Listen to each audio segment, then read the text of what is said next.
मैं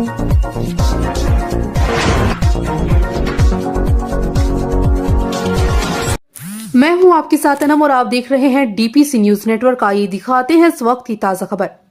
सहारनपुर स्थित विब्रोस अस्पताल का मामला पिछले 3 दिनों से चर्चा में बना हुआ था। अस्पताल के करीब 200 कर्मचारियों को सैलरी न मिलने के कारण कर्मचारी धरने पर बैठ गए थे। इस आंदोलन को किसान संगठन और भीम आर्मी के लोगों का भी समर्थन मिला। किसान नेता की चेतावनी के बाद खुला अस्पताल। किसान नेता ठाकुर पूरन सिंह के संगठन द्वारा आंदोलन की चेतावनी दी जाने के बाद विब्रोस अस्पताल को खोला गया। अस्पताल खुलने और कर्मचारियों को उनकी लंबित सैलरी मिलने के बाद स्टाफ के चेहरों पर खुशी दिखाई दी। तीसरे दिन धरना समाप्त कर दिया गया। ओनर अमित सेन ने किया अस्पताल का निरीक्षण। धरना खत्म होने के बाद विब्रोस अस्पताल के ओनर अमित सेन दिल्ली रोड स्थित अस्पताल पहुंची। उन्होंने अस्पताल स्टाफ के साथ पूरे परिसर का निरीक्षण किया। निरीक्षण के दौरान चौंकाने वाले खुलासे सामने आए। आईसीयू, ऑपरेशन थिएटर और डाटा गायब होने का आरोप। अस्पताल प्रबंधन के अनुसार निरीक्षण में पाया गया कि अस्पताल का पूरा डाटा गायब है। कई मशीनें नहीं है, आईसीयू के सभी सिस्टम गायब है और ऑपरेशन थिएटर से लाखों रुपए का सामान नहीं मिला। ब्लड बैंक, कंप्यूटर सिस्टम और फाइलों का रिकॉर्ड भी गायब बताया गया है। ऑस्कर ग्रुप पर लगाए गंभीर आरोप। विब्रोस की प्रेसिडेंट ममता वर्मा ने आरोप लगाया कि पहले यह अस्पताल ऑस्कर ग्रुप द्वारा चलाया जा रहा था। 2 दिसंबर को अस्पताल बंद कर कर्मचारियों को बाहर निकाल दिया गया और उनकी सैलरी भी नहीं दी गई। उन्होंने कहा कि यह सब एक सोची समझी साजिश के तहत किया गया। ममता वर्मा का आरोप है कि कर्मचारियों को लगातार धमकियां मिल रही थी और पुलिस द्वारा भी परेशान किया गया। उनका कहना है कि जब उन्होंने पुलिस प्रशासन से मदद मांगी तो थाना सदर बाजार पुलिस की ओर से कोई ठोस कार्रवाई नहीं की गई। अस्पताल प्रबंधन का दावा है कि ताले खुलने पर अंदर से करोड़ों रुपए का सामान चोरी हो चुका है। इस संबंध में थाने में रिपोर्ट दर्ज कराई जाएगी और यदि कार्रवाई नहीं होती है तो कोर्ट का दरवाजा खटखटाया जाएगा। फिलहाल विब्रोस अस्पताल द्वारा 200 कर्मचारियों की सैलरी का भुगतान कर दिया गया है, लेकिन अस्पताल से करोड़ों की चोरी के आरोपों ने इस मामले को और गंभीर बना दिया है। मेरा नाम ममता वर्मा है। मैं यहाँ पे वाइस प्रेसिडेंट हूँ।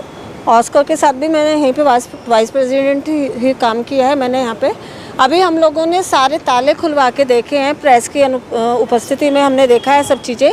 हमने फ्रंट ऑफिस से स्टार्टिंग किया और फ्रंट ऑफिस से लेके हम पूरे हॉस्पिटल में अंदर तक प्रेस की उपस्थिति में गए हैं। हमारा जितना भी डाटा था, इवन जो फ्रंट ऑफिस है उसकी सारी हार्ड डिस्क गायब हैं, सारे ओपीडी के आईपीडी के सभी रजिस्टर्स गायब हैं, पेशेंट्स की सारी फाइलें गायब हैं, जितना भी हमारा टीपीए असिस्टेंस का डाटा था वो सब गायब है, सारी फाइलें गायब हैं।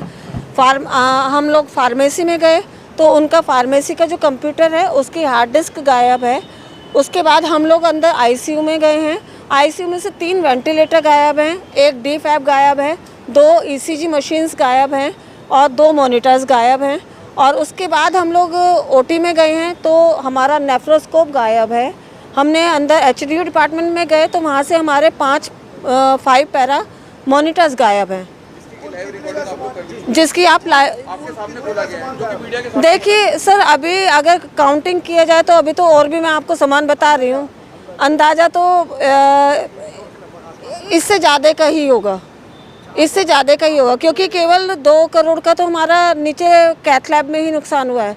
जो हमारी मशीन थी उसको चेंज करा दिया गया है। जो हमारी FD20 मशीन थी, अभी हमने नीचे जाके देखा है तो वो FD10 हो गई है। तो इसका मतलब 4 करोड़ की मशीन को 2 करोड़ की मशीन में कन्वर्ट कर। देखिए सर, ऑस्कर काम कर रहा था और ऑस्कर ने ही सारे मरीजों को बाहर निकाल के, सारे स्टाफ को बाहर निकाल के पीछे से यही सब काम उन्होंने ही किए हैं। आप देखिए ओटी से सामान गायब है,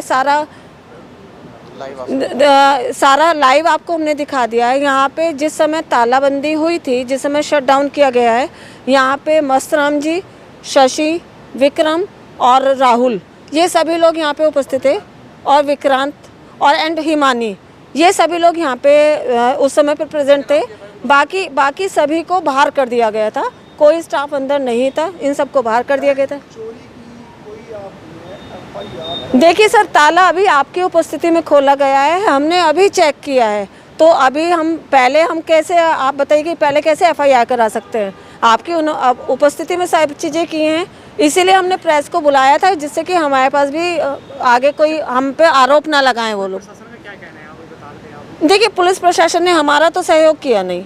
जब हम लोग यहाँ पे आए तो हम लोगों ने आके हम शांतिपूर्ण तरीके से खड़े हुए। उन्होंने पुलिस बुला ली, कहने लगे कि हम यहाँ पे आगजनी करने के लिए आए हैं। हमने उनसे कहा हम तो शांति वार्ता से अपनी बात रखने आए हैं, मस्तराम सर से आप उनसे बात करा दीजिए। जब उन्होंने देखा कि पुलिस बुला ली तो फिर हमने भी 112 पर फ़ोन किया था। उससे हमारा यहाँ पे सदर थाना पड़ता है, वहाँ से कपिल देव जी आए थे। उन्होंने आके पूछा कि यहाँ पे क्यों खड़े हैं आप सब लोग, भीड़ क्यों लगा रखी है, आपने रिपोर्ट क्यों की 112 पे। तो हमने उन्हें बताया कि सर हमारी सैलरी का ऐसे बात है, हमारे चेक बाउंस हो गए हैं और हमें मरने मारने की धमकी दी जा रही है, करियर ख़त्म करने की धमकी दी जा रही है। तो हम यहाँ पे आके जब खड़े हुए, हमने कहा हम शांति वार्ता के लिए खड़े हैं, अपनी सिक्योरिटी के लिए आपको बुलाया है। तो कपिल देव जी ने कहा कि एक काम कीजिए, आप 138 में मुकदमा दायर कीजिए और अस्पताल का ताला तोड़ के सामान निकालिए और अपना लेके जाइए, जिसकी सैलरी है आग लगा दीजिए अस्पताल में, अगर अस्पताल ने आपकी सैलरी मारी है तो, और जाके मुकदमे दायर कीजिए, पुलिस वाले क्या करेंगे इसमें। तो मैंने उनको बोला इस चीज़ के लिए, मैंने कहा सर 4-4 हज़ार रुपये सैलरी वाले क्या मुकदमे दायर करने के लिए उनके पास इतना पैसा है जिसमें कि 6 महीने की सैलरी पेंडिंग है, और आप 138 का मुकदमा करने के लिए बात कर रहे हैं। साल भर के लिए ये उसमें फंस जाएंगे। तो हमारा तो जो बात है वो वही की वही है। वो तो हमारे साथ ये भाई साहब हैं, ये आज़ाद किसान मोर्चा से इन्होंने हमारा साथ दिया, किसान मजदूर संगठन से हमारा साथ दिया, और इन्हीं के सब सहयोग से आज हम लोग हॉस्पिटल के अंदर हैं।